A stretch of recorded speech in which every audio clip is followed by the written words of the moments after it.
safe and beautiful again. We've been very intentional about making public housing in our country safe. And I want people to know, our colleagues know this, but people in America know that we actually care about people that live in public housing around our country. A lot of public housing is wrought with crime, sex trafficking, drug trafficking, illicit drugs, illegal aliens living in public housing, but we've put them on notice to let you know that it's not lost on us. We care about the people, we're paying attention to it, and we're going to root out crime in public housing. We've been very focused on working with the Memphis Safe Task Force, the DC Safe and Beautiful Task Force, working with Pam and Christy and others, and law enforcement. Our law enforcement is tremendous. Every single night they go out and they go to public housing to make sure that our people are safe, mothers and children are safe. And so at HUD, you know, it's a different day. We're running new plays. The film was real bad when I came in, I'm going to be honest.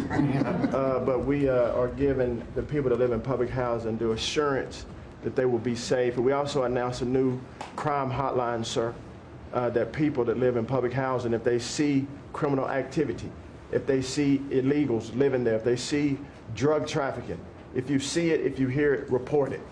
Don't be afraid. And so work with our Office of Inspector General.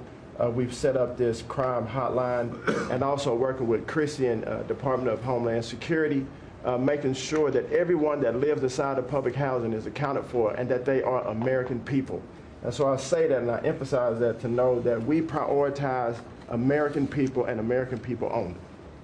Lastly, sir, in Atlantic City, we took over the Atlantic City public housing because the living conditions were deplorable. And they have people that have been living there for 3 generations, and they were being treated very bad. And so I took it so that we can now give people a safe place to stay. And working with the First Lady in the Foster Youth Initiative has been a great joy for me and our team. So thank you for doing that executive order to make sure that our foster youth have a safe landing pad and have financial literacy as they age out of the foster youth system. And so you talked about affordability. HUD has supported over 1 million Americans in home ownership and affordability, and over 560,000 are first-time home buyers. So I hope that the press will write about that good news, that 1 million people are able to own a home and to refinance their homes. And so we are moving our building from DC to Alexandria, Virginia. So thank you for your support. We're going to save the American people about $500 million. So that's my report. Thank you, sir. Thank you, Scott. Well, coming off of Thanksgiving, moving towards Christmas, I think it's the season of Thanksgiving, and 2 words for me are gratitude and joy. Gratitude to you for, as Howard said, bringing this team together. I say it a lot, but I'll say it again, that this is like family at this point, and I don't know that there's ever been an organization like this, at least a government like this in the history of our country. These jobs are hard, but the joy every day in getting to fight for America and save the country is the privilege of all of our lifetimes, I believe. So thank you for that. At U.S. Department of Agriculture, the People's Department, Abraham Lincoln launched this department in 1862. But under your leadership, we have finally, again, put farmers and ranchers and rural America first. In the last year, it's no longer DEI, climate change, sending out money based on the color of a farmer's skin. It's now about literally putting farmers back at the center of it. And under the last administration, we talked a lot about affordability. We'll continue to talk about that. But under the Biden administration and the destruction of our economy and the cost of inflation, interest rates for farmers and ranchers went up 73%. Labor went up 47%. Fertilizer went up 36%. Fuel went up 28%. So when you think about the extreme economic strain that a lot of our farmers are under in our farm economy, these are massive, massive numbers that will take some time to get out from under. but we've already seen the beginnings of the movement toward more affordable food, housing, fuel, et cetera, and that will only continue to trend as we work to solve those issues. My partners in trade, of course, they do the work, but I'm constantly talking to them about selling more soybeans, selling more corn, getting more of our products out. But when we really think about how to solve for this idea that for so long our farmers, many of them have been farming for government checks instead of moving their product around the world, these trade deals change that forever. And it isn't one trade deal or two trade deals, it's dozens of trade deals. And so talking about rural prosperity and bringing the golden age back to rural America, which has been lost for too long. And we're going to focus on that next year, hopefully with our Vice President, many of our cabinet members. But the opportunity to do that under these new trade deals is unprecedented. And so just putting farmers first, our ranchers first, Mr. President, is such a huge priority and an accomplishment of the last year. The second quick thing is lawfare, and I know you know this better than anyone in the country.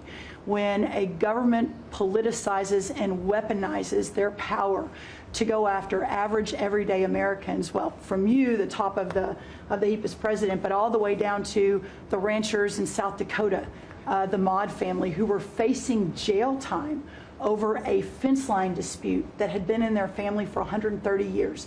We fixed that. The Henry family in New Jersey, who were facing their farm being taken away for eminent domain to give to affordable housing, we fixed that. So being able to completely change the trajectory of private property rights, but especially as it has to do with our farmers and ranchers in our rural communities, changes everything for our country. And then the third thing, we have so much great things to talk about at USDA, but the third thing, which became very much a part of the national conversation during the Democrat shutdown, was SNAP reform, food stamp reform.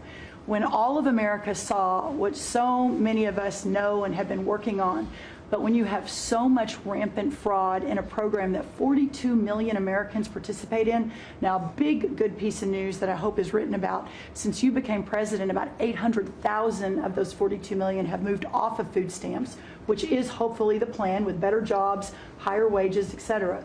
But still, when we found 186,000 dead people or dead people's Social Security numbers being used, 500,000 people receiving benefits more than twice. We had a couple of people receiving benefits in 6 states. In February of this year, we asked for all the states for the first time to turn over their data to the federal government to let the USDA partner with them to root out this fraud, to make sure that those who really need food stamps are getting them, but also to ensure that the American taxpayer is protected. 21 states said yes, not surprised. 29 states said yes, not surprisingly, the red states, and that's where all of that data, that fraud comes from. But 21 states, including California, New York, and Minnesota, the blue states, continue to say no. So as of next week, we have begun and will begin to stop moving federal funds into those states until they comply and they tell us and allow us to partner with them to root out this fraud and to protect the American taxpayer. As Joe Biden was working to buy an election a year ago, he increased food stamp program funding by 40%. So now as we continue to roll that back. So the partnership in Making America Healthy Again is also in food stamps, but a lot of what Bobby and I are doing together is really remarkable. But again, just gratitude and joy for this work, and so grateful to you. The final thing I'll say, a lot of gratitude to Secretary Marco Rubio for wearing his Aggie maroon tie as a reflection of Texas A&M beating Florida handily about a month ago. So Marco, I want to thank you, and much gratitude and joy in my heart as well. Yes. But thank you, sir. We also have to say something about China with one of the largest purchases ever in our country, the soybeans.